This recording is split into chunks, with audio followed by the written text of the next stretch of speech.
शादी सी ते उत्थे सी कुआरी सी उस वेले मैं इहनूं छेड़ छाड़ के मतलब मैं चला गया उत्थे मेरे मामे नाने रहिंदे ने पर तुंदे ਇਹਦੇ ਵਿੱਚ ਮੈਂ ਪਰ ਪਿਓ ਨੂੰ ਆਪਣੀ ਮਾਂ ਨੂੰ ਆਖੀ ਮੈਂ ਸਾਜੀ ਕਰਾਂਗਾ ਉਹਨੇ ਆਖੇ ਨਹੀਂ ਕਰਨੀ ਪਿੰਡ ਹੈ ਉਸ ਤੋਂ ਬਾਅਦ ਇਹਨੇ ਆਖਿਆ ਮੈਂ ਤੇਰੇ ਨਾਲ ਸਿਆਰ ਹਾਂ ਤੂੰ ਆਪਦੀ ਗੱਲ ਕਰ मैं अच्छा आकर पहला मैंने मेरा फलान जगह शादी कर दो उन्हें आखिर नहीं ऐसी उतनी करनी शादी।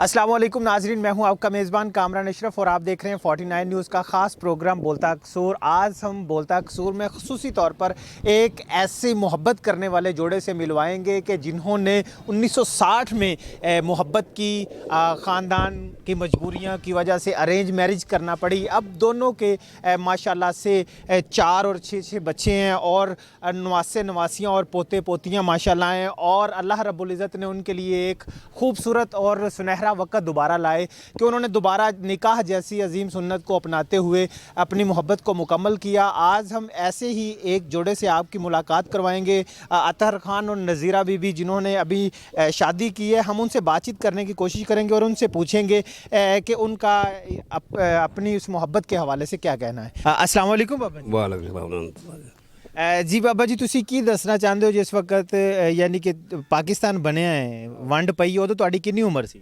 11-12 ਸਾਲ ਸੀ। ਜੀ ਬਾਬਾ ਜੀ, ਸਾਡੇ ਨਾਲ ਸਾਂਝ ਪਾਓ ਤੇ ਸਾਨੂੰ ਦੱਸੋ ਕਿ ਕਿਵੇਂ ਤੁਸੀਂ ਆਪਸ 'ਚ ਮਿਲੇ ਤੇ ਫਿਰ ਕਿਵੇਂ ਵਿਛੜੇ, ਇਹ ਸਾਰੀ ਕਹਾਣੀ ਕਿ ਮੇਰਾ ਮਕਸਦ ਮੈਂ ਉੱਥੇ ਗਿਆ ਸਾਂ, ਸ਼ਾਦੀ ਸੀ ਤੇ ਉੱਥੇ ਸੀ ਕੁਆਰੀ ਸੀ ਉਸ ਵੇਲੇ ਮੈਂ ਇਹਨੂੰ ਛੇੜ ਛਾੜ ਕੇ मतलब मैं चला गया ਉੱਥੇ ਮੇਰੇ ਮਾਮੇ ਨਾਨੇ ਰਹਿੰਦੇ ਨੇ ਪਰ ਤੁੰਦੇ ਪਿੰਡ ਹੈ ਉਸ ਤੋਂ ਬਾਅਦ ਇਹਨੇ ਆਖਿਆ ਮੈਂ ਤੇਰੇ ਨਾਲ ਸਿਆਰ ਹਾਂ ਤੂੰ ਆਪਦੀ ਗੱਲ ਕਰ मैं अच्छा आकर पहला मैंने मेरा फलान जगह शादी कर दो उन्हें आखिर नहीं ऐसी उतनी करनी शादी। फिर इन्हें भी आख्या इन्हें भी उन्होंने ये भी किसी होर जगह होगी मेरी होर जगह होगी।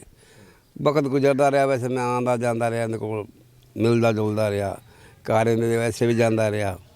तो बाद जोड़ा है ना इनका घर वाला मरिया तो इन्हें टैलीफोन किया मेरा घर वाला मर गया।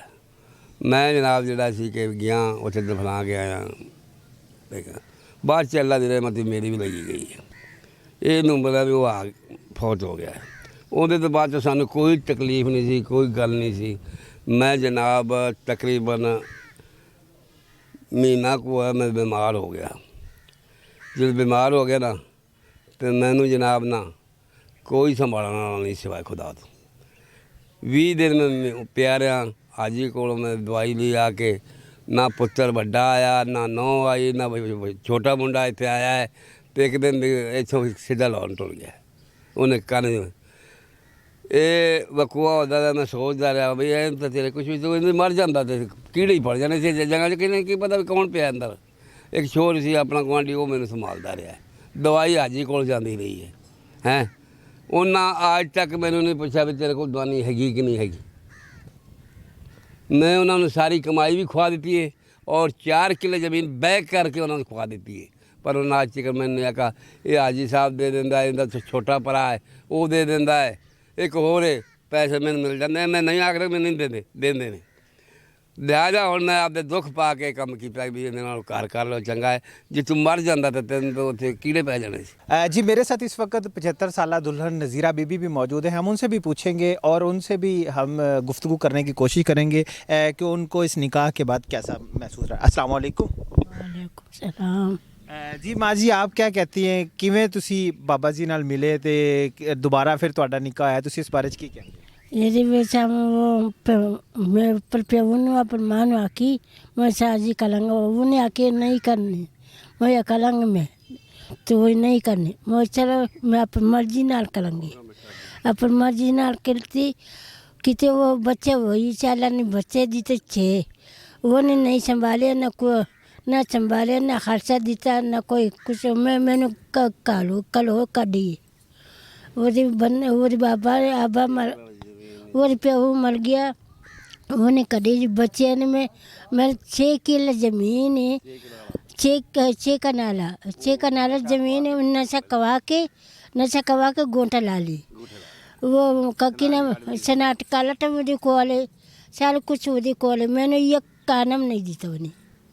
जी नाज़रीन, जैसा कि आपने दूल्हा और दुल्हन की गुफ्तगू सुनी, दोनों ने मोहब्बत की, जालिम समाज दरमियान में आड़े आया तो अरेंज मैरिज की। माशाल्लाह बच्चे जवान हुए तो बच्चों ने भी अपना काम दिखाया जैसे वो हर कोई दिखाता है। तो उन बच्चों की बेइतनाई ने वालदैन की मोहब्बत को मिला दिया और आज ये दोनों खुशो खुरम है और माशाल्लाह से निकाह इन्होंने किया। इस निकाह के अंदर खुसूसी तौर पर डॉक्टर साहब ने और उनकी फ़ैमिली ने खुसूसी तौर पर इनकी सपोर्ट किया, ना सिर्फ फाइनेंशियली सपोर्ट किया बल्कि इनके लिए रिहाइश का भी इंतज़ाम किया। अल्लाह ताला उन्हें भी जज़ाए खैर दे।